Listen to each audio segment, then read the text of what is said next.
OET speaking is the last part of the exam, and during the exam you are going to be recorded. The audio recording goes to Australia, where it is assessed by 2 different assessors.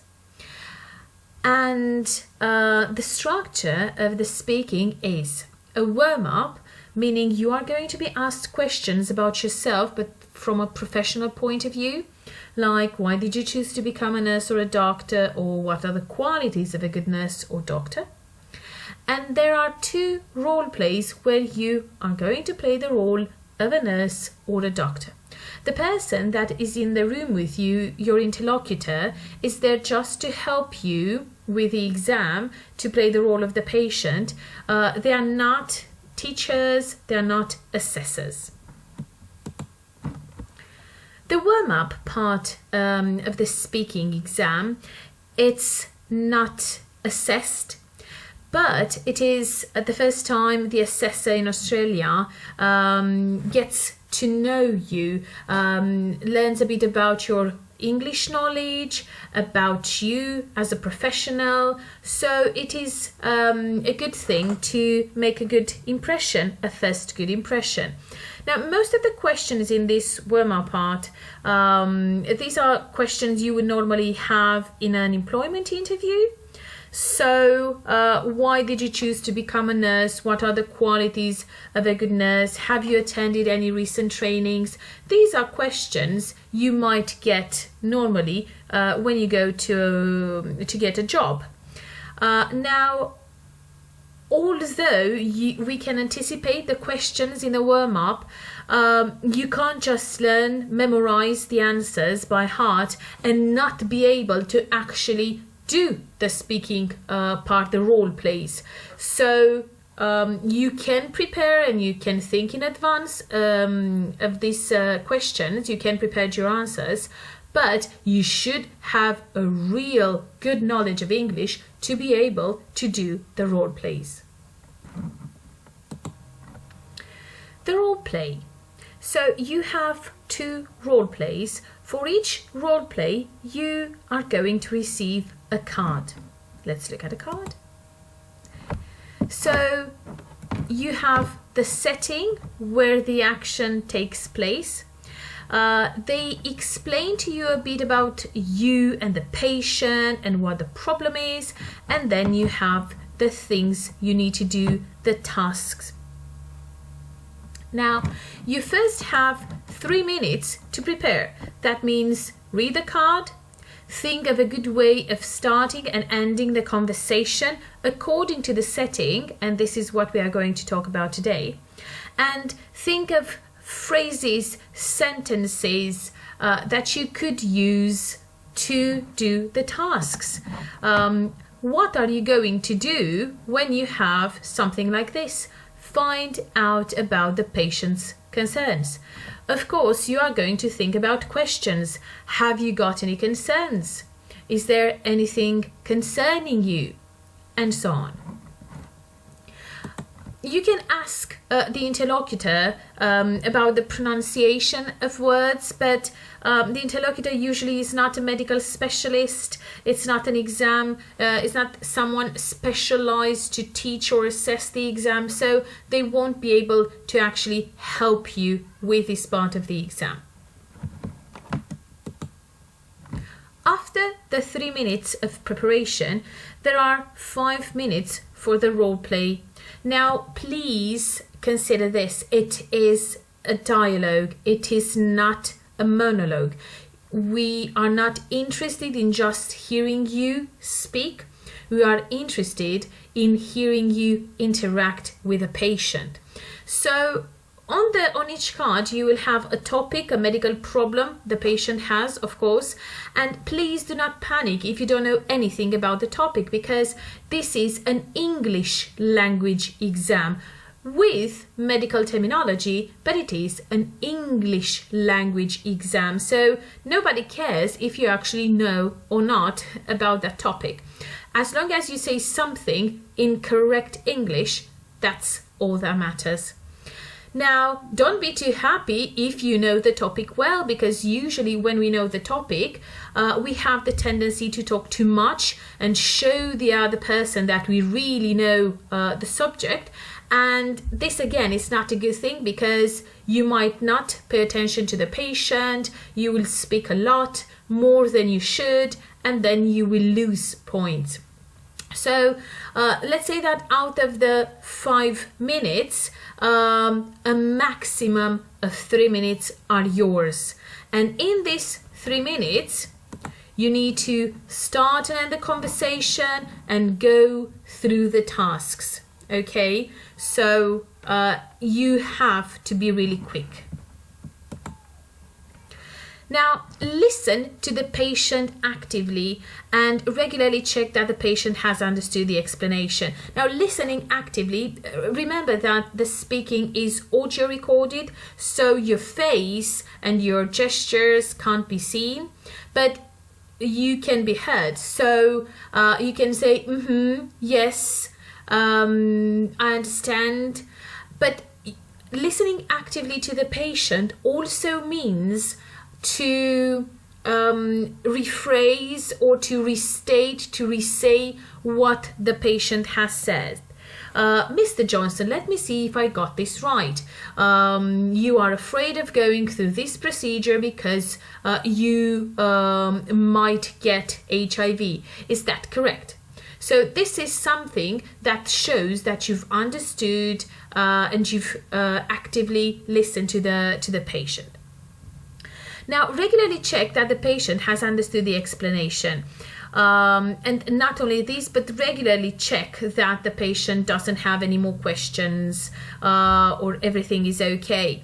Because especially if you have a longer explanation, the patient who is already anxious or afraid of what might happen, they might block, they might not be open to the explanation, and you have to check with them all the time. Is that clear? Have you understood? Would you like me to go through that again?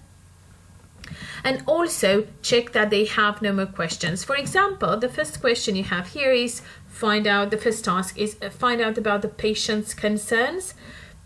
You are going to ask the patient, have you got any concerns? The patient will, of course, tell you. You are going to explain to the patient that everything is going to be all right. Then check that the patient has no more concerns. And then move on to the next task. During the tasks, stop, pause, give the patient, the possibility to speak. See if they have any questions, okay? So don't just rush through the tasks, wait for the person to speak. It is a dialogue.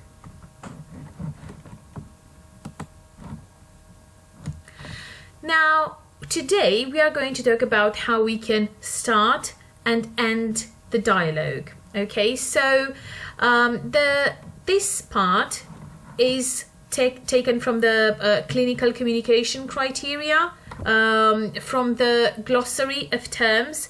Now, they tell you that when you start the dialogue, you need to introduce yourself, clarify the patient's name, clarify your role in their care, and the nature of the interview. So, as I was saying earlier, when you start a dialogue, you should start it normally, as you would in real life. So, the thing that is really important in the OET speaking part of the exam is to be natural, to be to show empathy, to really take your role seriously. So, different settings can be a home visit. You can visit the patient at home. The patient might be in hospital. You might be the doctor or nurse in a GP practice, or it can be a walking center. There are many different settings, and you are always going to see the setting first. Now, for example, here when you have hospital casualty ward, please remember that usually when you talk to the patient, they're not bringing the patient in. It's not, the patient has already been stabilized and is on the ward, and he's okay. You can go and talk to the patient. So you're not usually in that emergency case when the patient first arrives. So think about the setting. Now, for example, when you go to someone's house, okay, if it's a home visit, the first thing you need to do after you knock on the door, of course, is to check that you have the correct person. You're not going to start talking to someone unless you don't know they are the person you need to talk to. You can't start saying, oh, hello, I'm Jane, I'm your nurse. I'm here to teach you about how to give yourself an insulin injection. Can I come in? And the person might say, oh, sorry, I think you got the, it's not me you should talk to. I think it's my neighbor from upstairs. So when you think about the setting, just think about a normal way of starting the conversation. Hello, are you Mr. Smith? Yes, that's me. Oh, Mr. Smith, I'm Jane. I'm the nurse sent by your GP to teach you how to give yourself the insulin injection. May I come in? So try and think logically. Now, in a GP practice, if you've ever been to the GP, you know that you usually need an appointment. So the doctor, the nurse are expecting you. Maybe they don't know you personally, but they know they have an appointment with Mr. Smith, and they more or less know a bit about what Mr. Smith's problem is, because you need to say that when you make the appointment. So again, if you are the nurse or the doctor in a GP practice, don't start by asking what's your name, who are you. You already know you have an appointment with that person, so just think, it's Mr. Smith, isn't it? Are you Mr. Smith? So we have different ways of starting the dialogue in the different settings: home visit, hospital, GP practice, or a walk-in centre. Now, just take a bit of time to go through all these sentences or questions from 1 to 12, and then let's try to see which ones we could use according to each setting. You can pause the video.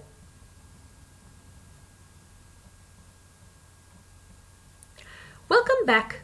So, hello, are you Mr. Smith? We've already talked about this, and we said that this is something we could use in a GP practice. This is something you could use when you go for a home visit. Would we use this in a hospital? Well, we could. Now, you have to think that usually in a hospital, the name of the patient is somewhere, okay? So before you go to the patient, if you work in the hospital, in the morning usually, or when you get to work and it's the end of shift and we change the shift, you will learn a bit about the new patients or what's happened to the old patients. And in this case, you will know that patient X is in that room. So you already know who should be in the room. You just need to check. If you know the patient, you can start with a phrase like, hello, Mr. Smith. How are you today? Hello, Mr. Smith. It's me, Irina, your nurse. How have you been? So if you already know the patient, you can start like that. But if you don't know the patient, you might just want to confirm the name. So you might say, hello, it's Mr. Smith, isn't it? Or can I just confirm your name, please? If you work in a walk-in center, meaning there's not an appointment, so the patient just comes in with a problem, they go, of course, to reception, but when you take them as a nurse, for example, to talk to them, you need to check their name and check what the problem is. Then you can say, can I just confirm your name, please? Can I just have your name, please? Now, of course, these are ways of checking the patient's name, okay? Now, you also need to introduce yourself. If you work in a GP practice, you're probably the only nurse the patient has an appointment with, okay? So if you work in a hospital, you might be one of the nurses, but if you work in a GP practice, you might be the only nurse. So if you work in a hospital, you can say, I'm Jane, I'm one of the nurses on this ward, I'm one of the nurses on the ward, I'm one of the nurses who will be taking care of you today, because you might be one of the nurses in hospital. But if you work in a GP practice, you are the nurse that has that they have the appointment with. So you won't use something like one of the nurses, I'm just the nurse, or your nurse today. Remember that you have 2 role plays, so you shouldn't use the same phrases. Showing that we have a good level of language means that we know many words, we know synonyms, we know how to rephrase, we know how to say one thing in many different ways. So you could try as an activity to match those 12 sentences to the 4 types of settings.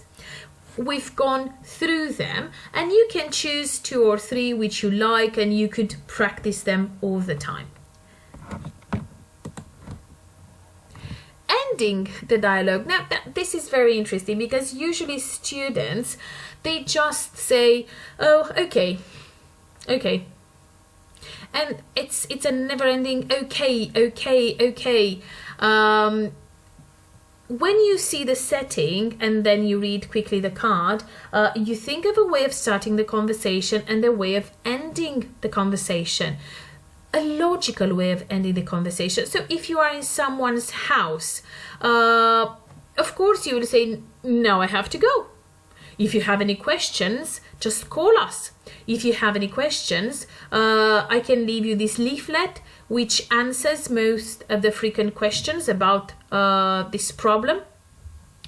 But if you are even in a home visit, during a home visit, or you go to the patient to do a certain procedure, take blood, do a blood transfusion, then you can just say, now, if you have no more questions,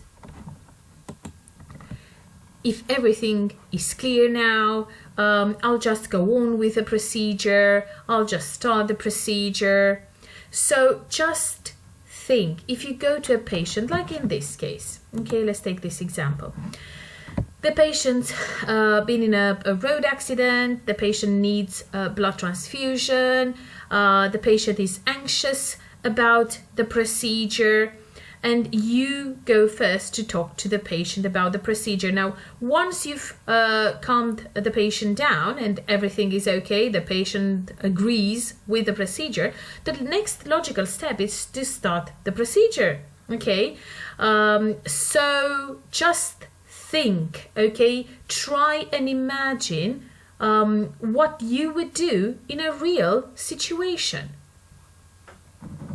Of course, you can go again through these 5 sentences and match them to the setting, but it's usually pretty easy to do this because the context will be clear